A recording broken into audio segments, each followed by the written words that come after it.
got married in November 2019, and after 6 months, I found myself getting worried at the fact that I wasn't pregnant yet. I told my mother-in-law about my worry, and she took me to a hospital. We got to the hospital and they asked how long I'd been married without an issue, and I said 6 months. They then asked me to go back home and return if nothing happens in another 6 months. I was quite disappointed, but my mother-in-law encouraged me and said it was too early to worry.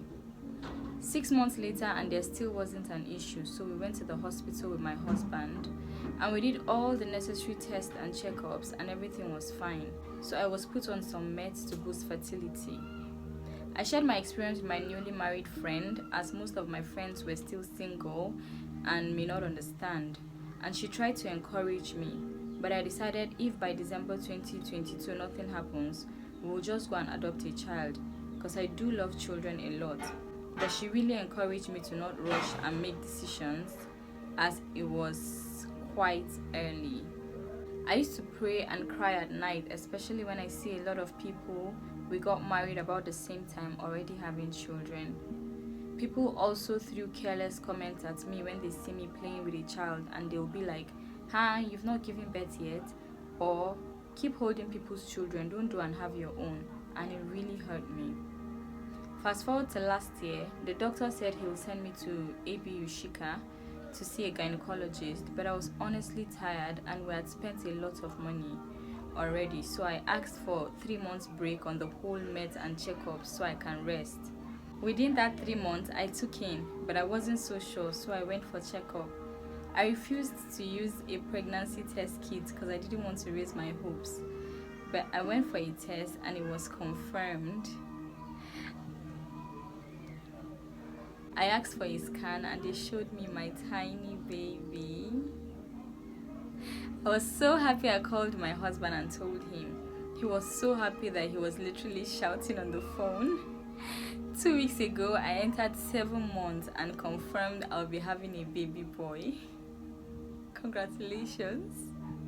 I've learned God's time is the best, and I wanted to use this story to encourage all waiting couples to pray and trust God.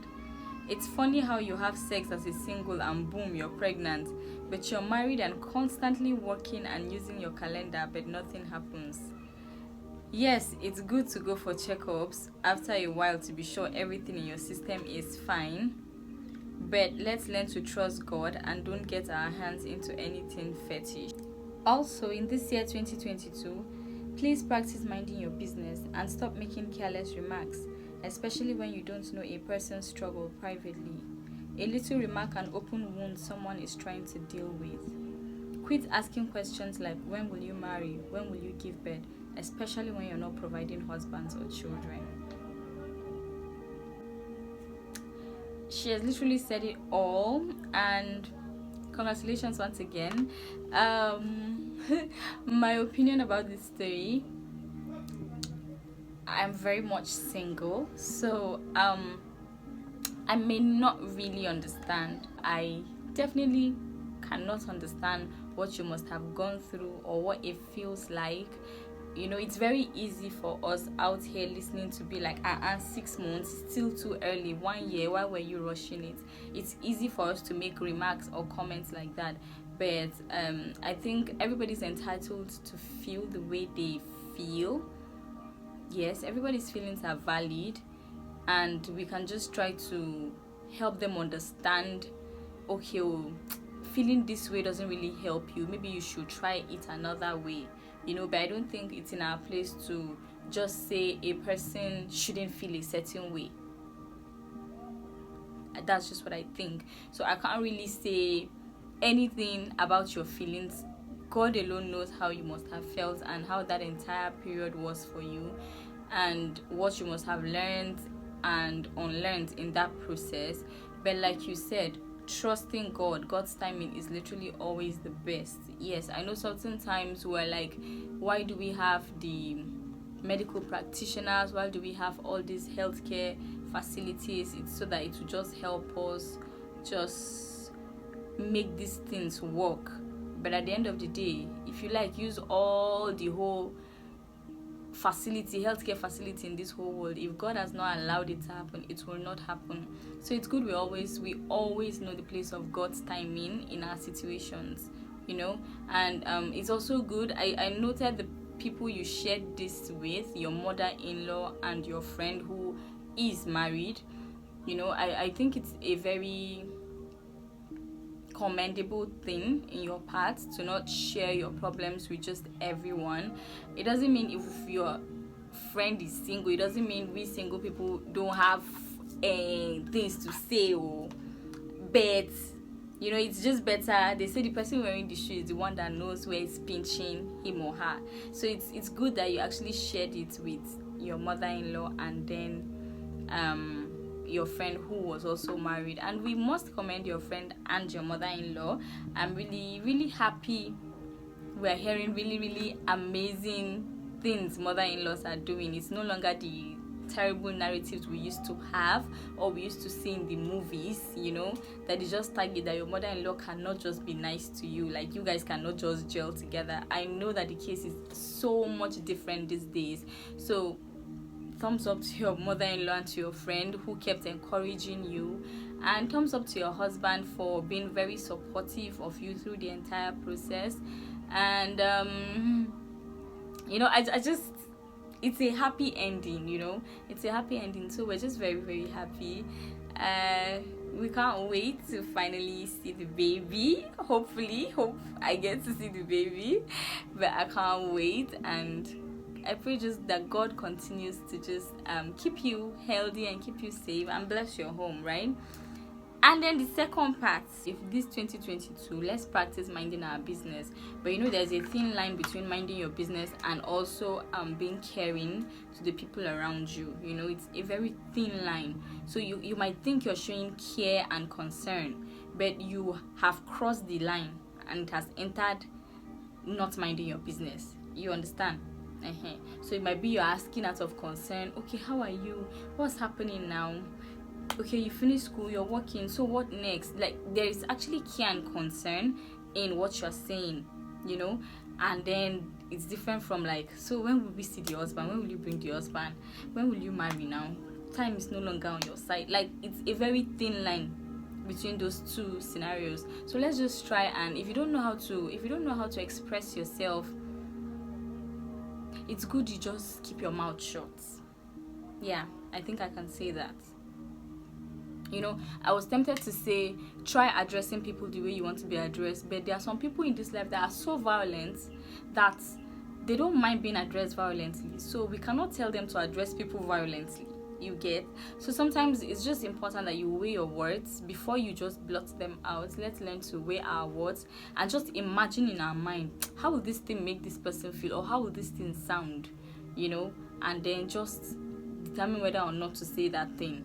In other cases, you must have blotted it out before you realize what it sounded like. Maybe it was after you said it that you saw the person's expression or you saw the person's reaction to what you said. Please, there's nothing like, okay, let me just keep quiet and let it. No. Feel free to apologize for what you said. You understand? Don't just be like, oh, I've said it already. No. You've said it and you've realized that the person didn't take it well, or the person didn't understand the place you're coming from. Do well to explain yourself and be like, I'm sorry, I didn't mean for this to sound this way, or I noticed you weren't happy with this thing I said. Okay, I'm sorry it felt that way to you. I'm sorry, but this is what I meant though. But then, all in all, the fact that you didn't feel good or comfortable about it, I am sorry. There's one thing I've noticed very, very common is we blotting out certain comments in public. No matter how good your intentions are, there are some comments that shouldn't be said in public, point blank. Like, it doesn't even matter how good you're coming from. Like, it doesn't even matter how good the place where you're coming from is. Like, it doesn't matter your intentions. Some things should not be blotted out just carelessly. The way you say certain things matter as much as the things you're saying.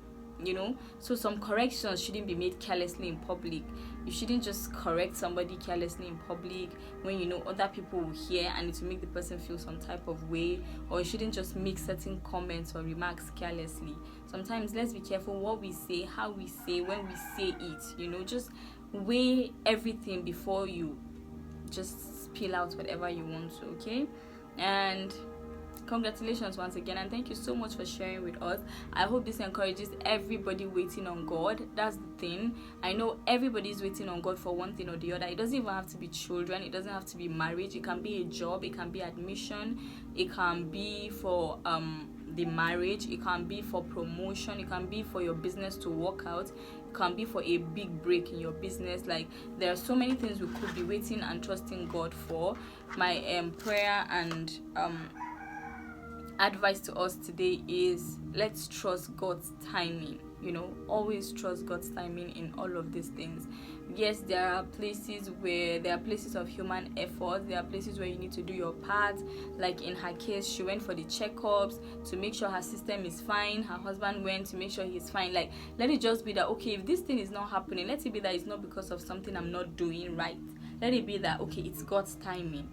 So just know when to do everything on your own end. Make sure you do it, and then you leave the rest for God. You know that at this point, is either God or nothing. So it's important we realize that and we put it to practice. But thank you so much for sharing the story. Guys, we have a baby on the way. Next story. I'm someone that respects people a lot and give them their honor. I'm also very willing to stay and learn from them. I've been very blessed and lucky to have some of these blessed leaders give me their attention and time to teach me and help me grow. I trust the process I'm in and I try to do my part, but things haven't been great for me financially. I know how bad I usually feel during their birthdays when I'm unable to buy them something tangible and gift them, or even afford some of their services.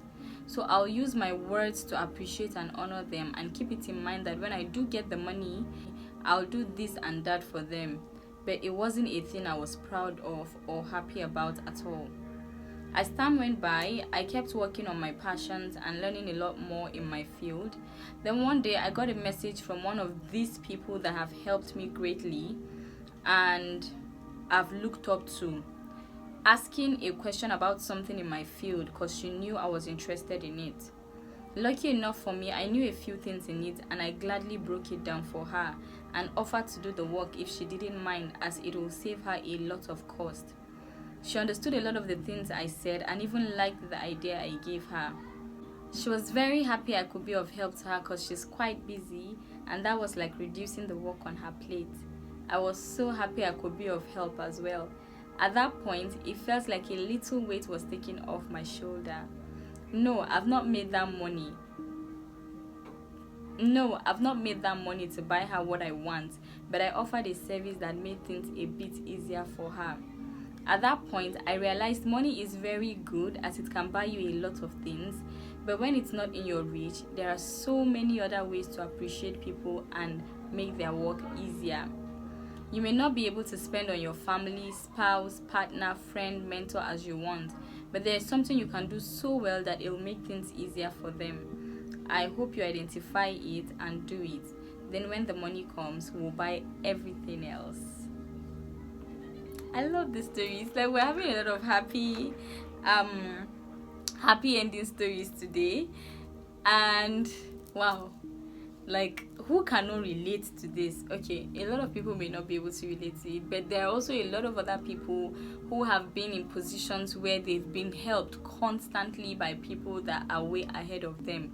And so many times from your heart, you know that legit, this person deserves so much from me. Like, I could literally give this person everything I have in appreciation and it will still not be enough, And it can sometimes feel some type of way, when you can't afford to just do the things that you want to do. It doesn't even have to be someone that you've looked up to. It could be to anybody at all, your family member, your spouse, your friend.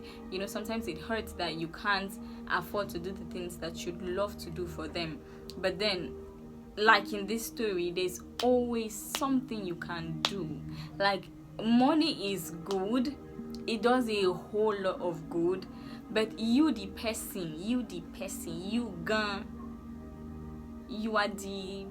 engine. You understand? You're the main character in this story. You could have the money and not have the heart to give. You are the main character in this story. So you don't have the money. What do you have? There's always something you can give in exchange for what you don't have. In this case, it was the services he was rendering. Like, legit, it was the services that made things a lot easier for the person he was looking up to. And what, like, I can even feel the joy that he must have felt being able to be of help. Sometimes it's nice to receive help. We all love to receive help from people, but my goodness, the joy when you give help, the joy when you are able to help someone is usually even different from the joy you get when you are receiving help from others. So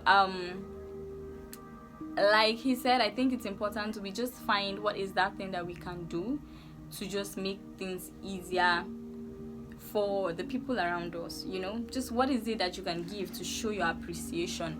If you keep waiting for money, a lot of people you want to help, they will go to the other side. You understand? The other side, they will move, and you've still not been able to appreciate them in any way for all the things that they've done to you. So it's important to identify what is it that you have that you can offer. A service, you're good with your words, you're good with anything at all. Just identify it and make use of it in that person's life. That person is like, because you did this to me, this thing just felt easier. Or because you did this thing to me, it felt like you just took off a weight off my shoulder. Like, it doesn't even have to be a big thing. Let the person just be like, thank you for doing that. It's just really important we stop expecting to get to a certain level before we can start appreciating the people that have helped us for so long. I think there was this video, I'm not sure if it was a video or a write-up, but the idea of it was that everybody needs everybody. Like, everybody has something to offer. So you as the mentor or the leader, you have leadership skills to offer. The follower too has something to offer. If there's nobody listening to you, then who are you leading? You get? Everybody has something to offer. The followers or the people that you are teaching are able to attract so many more people to come and learn from you.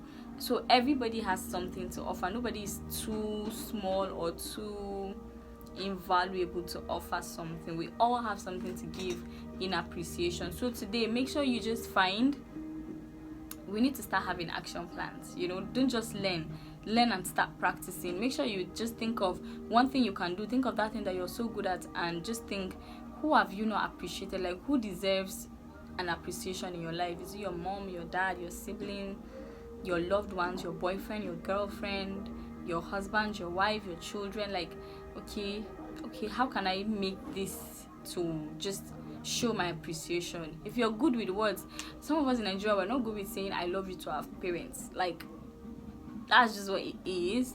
We're not really good at saying compliments and just saying really nice words of affirmation to them. If you're good with words, why not just do a short note and write to your mom or your dad and give them? If you're good with a drawing, just do a nice drawing. And I know we're not used to these things, but it's what you can do, it's what you have to offer, and it comes from a very good place. It comes from a place of gratitude. So I would just honestly suggest, like me, I'm very good with words, so I'm gonna spoil the people in my life with some very lovely notes this weekend. I'm going to try that and just drop some words that will make them be like, I didn't know I had been of so much good to you. That's the idea. Thank you so much for sharing this experience with us, and we cannot wait to have that money, guys. I cannot wait for you to have that money so you get to buy everything that you've always wanted to buy for yourself and even for your loved ones. Thank you so much. Last story, guys. I saw an advert of a contest online and I decided to join. My audition was good and I was among the people that entered the contest. But the first stage was bad for me. I did very poor and I was disappointed. I couldn't even sleep that night. I was busy thinking, was that really me? The next morning, it dawned on me that I won't always get what I want, and we are all humans. Therefore, making mistakes is inevitable. Throughout the night, I was praying to get through to the next round, so I'd prove to them that it was just one of my mistakes. But that morning, I realized I didn't have to prove anything to anyone. I understood that I knew what I could do, and there are many more opportunities that lies ahead. I let go of the burden of that horrible experience and decided to be better, not for anyone, but for myself. Wow, another short story, guys. We all have ups and downs at one point or the other in our lives. We've all gone through those moments that we felt, I can do better than this. What happened? Or I could have done better than this. Why didn't I? But in a lot of those moments, I think it's usually a learning process. It's usually a learning moment for us.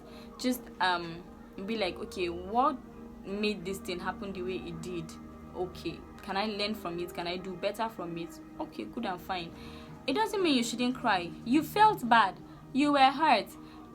This didn't work out the way you thought they would.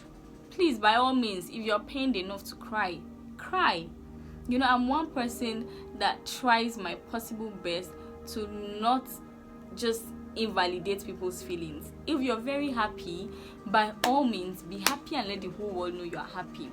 If you're very sad, you don't necessarily have to let the whole world know you're sad. But if you choose that that's what you want to, my dear, the stage is yours.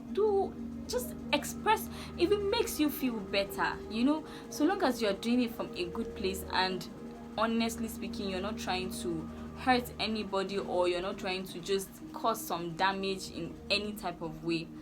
By all means, let your feelings out. If you need to cry, cry. If you need to laugh. If you need to share your experience with someone, share. If you need to pray, pray. In fact, always you need to pray, so pray. But then, every other feeling you want to express, please feel free to express your feelings and feel better so you can move. There's no need saying it was just an online contest where it didn't work, we move. It didn't work and it pained me. I will cry. I will pray and ask God, how did it not work? Okay, help me next time, let it work. Simple. I know it's not every experience that you want to be saying, okay, what is it here to teach me? What is it here to teach me? But in most cases than not, every experience comes with a lesson. There's always a reason why something happened the way it did, So it's good that you always just try to identify it, learn from it, and move on from it. And it's important you know yourself for who you are, like your abilities, what you can do, so that if certain things don't happen, you'll be like, okay, I know I made a mistake here and here, because I know I can do this better, so I can correct this. And then sometimes you can be honest to yourself and be like, oh yeah, true, I did not know how to do this thing, so it's time to learn. Just be honest to yourself and do what needs to be done. In her case, she knew that she could have sang better. She knew that she could have done that contest a lot better. She was even hoping for another opportunity to prove herself, because she knows what she's able to do. But it just didn't happen. And I'm sure that she was able to learn a lot of things from that experience that will help her do a lot better next time. And, lastly, one thing that just came to my mind is the fact that certain things are happening right on time. Like, they're happening the way they should, Maybe if she had gone past that level, it could have led to something. I'm not just, how do I explain this? Like, it's possible that God led her to that contest. She started it to build her courage. Okay, you can do this thing. She actually went in. She actually passed the audition, got to the first stage. It built something in her. It did something to her. But maybe she wasn't really ready all the way forward, So that was just her journey. That was where she was supposed to be at that time. I'm not saying that's the case all the time. Don't get me wrong. I'm just saying it's a possibility. When certain things happen, let's learn to just not always see the bad in them. Let's learn to not always be like, why didn't it work out? Why didn't it happen? I made a mistake. Like, it doesn't always have to be negatives around it that it didn't work out. It can be that, okay, maybe God just wanted you to give you a taste of it, wanted to give you an idea of it, an experience of it, or maybe God wanted to even connect you with somebody. Like, that's the reason for the whole thing, just so that He will connect you with somebody from the contest. Shikena. So all of these things are possible. There's always a bright side. There's always two sides of the coin. It could have gone both ways, but you always have it in mind that God always looks out for your best interest at heart. So even if you did make a mistake, God is able to work it out, and make things go on better. Even if it was his will, then it's him making things work out for good for you. So I think it gives us a lot of peace of mind that in all our situations, in everything that comes our way, God always looks out for our best interest. And we do make mistakes, but he will always come through for us. Doesn't mean you should run and be making mistakes anyhow. Doesn't mean you should go and be doing anything you want to do anyhow because God will make it work for you. It just means that if it does happen, he's always there to just make it all work out for you. Okay? I hope today's stories and lessons blessed you as much as they always bless me. I hope you did not watch this video alone. And I hope you have shared your story. If not, please do well to forward your stories. And I will see you in the next episode. Have an amazing week, guys.